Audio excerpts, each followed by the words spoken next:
Assalamualaikum warahmatullahi wabarakatuh. Perkenalkan, nama saya Arya Firman dan 245 dari kelas 2 itu Rahat. Di sini saya akan mewawancarai salah satu bisa dibilang apa ya kak ya? Sesuai punya. Mahasiswa yang mempunyai bisnis. Sebelum kita mau tanya-tanya nih sama targetnya langsung, kita akan perkenalan dulu. Baik kak, mohon perkenalan. Baik, perkenalkan nama saya Ahmad Suprabadi, saya dari jurusan Bisnis Digital dan saya angkatan 2027. Jadi angkatan 2022 sama nih sama kayak kita. Oke, di sini saya mempunyai beberapa pertanyaan dan dimohon untuk dijawab semampunya kakak. Ya. Kakak gimana untuk waktu melaksanakan bisnis itu. Baik. Oke.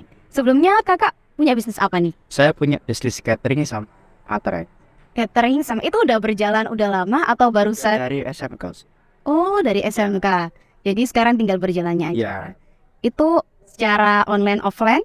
secara online juga bisa. Jadi sekarang udah berapa tahun nih kak kalau mulai SMK? Sebenarnya kalau cateringnya itu udah dari usaha orang tua sih dari kecil ya. Jadi terusin. Mendigitalisasi. Oh iya. Kalau Untuk atrai saya mulainya itu di SMK kelas 2. kelas 2, jadi 3 tahunan berjalan Iya. ini ya kak ya. Oke.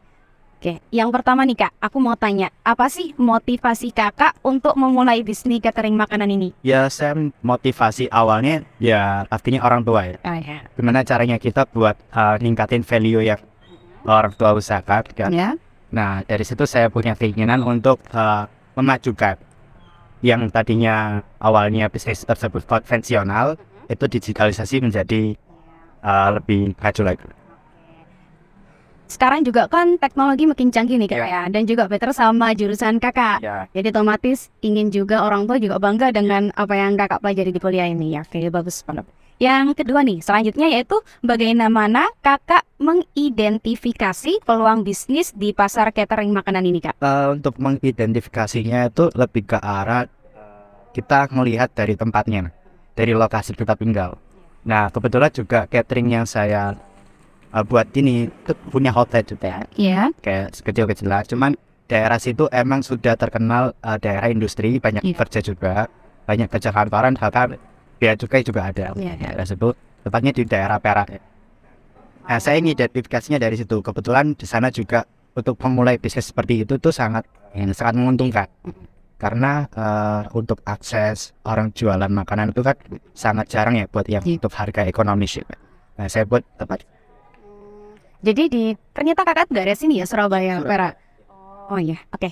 Yang ketiga yaitu selanjutnya, apa yang menjadi nilai tambah dari bisnis catering makanan kakak dibandingkan pesaing dari yang lainnya? Yang jadi nilai tambah dari yang bisnis Iya. saya ini produk yang kita jual itu benar-benar yang berkualitas. Misal nih dari bahan baku itu kita tidak menggunakan bahan-bahan yang berbahaya atau sudah lama. Kita menggunakan bahan-bahan yang fresh, yang itu emang layak untuk dikonsumsi, sehingga orang yang makan itu juga merasa senang, juga merasa sehat, gitu seperti itu. Yang keempat, bagaimana kakak menentukan target pasar dan segmen pelanggan kakak? Nah, target pasar dan segmen pelanggan yang saya lakukan ini lebih mengarah ke orang-orang yang bekerja di Perak sana. Nah, kebetulan kan di sana tuh ada dua verifikasi ya.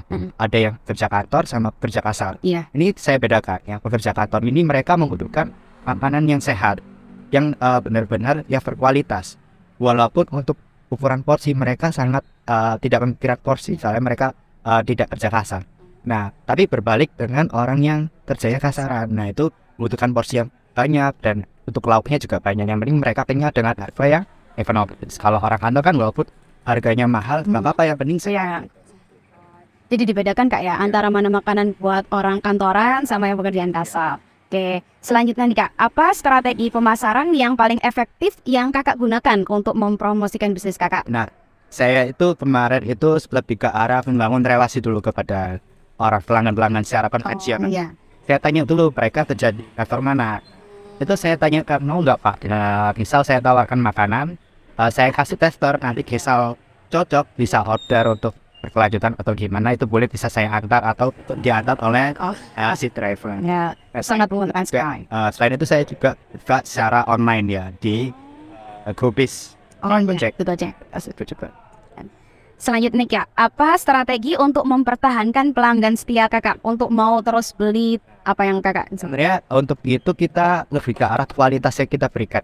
Semakin kita memberikan kualitas yang baik dan pelayanan yang baik, itu secara tidak langsung customer bakalan terikat dengan kita seperti itu. Dan kita akan menspesialkan orang-orang yang benar-benar sudah terus memesan ke kita. Misal kita beri diskon, korpingan, karena mereka selalu pesan ke kita. Jadi kayak pelanggan tetap ada sendiri gitu Kak ya. Selanjutnya nih Kak, bagaimana Kakak memperoleh modal awal untuk memulai bisnis catering Kakak? Untuk modal awalnya sebenarnya banyak sih, banyak opsinya. Yang pertama mungkin dari orang tua ya. Iya. Nah selain itu juga dari uang yang saya dapatkan dari hasil jualan materai. Itu bisa saya putarkan untuk misal ada pesanan banyak nih, kemarin kan ada pesanan di Pelindo 300 porsi. Nah itu kan otomatis mereka kan cuma men-DP aja, nggak ngelunasin. Nah itu otomatis saya mengeluarkan uang dari uang pribadi yang dari omset yang saya jualan materai.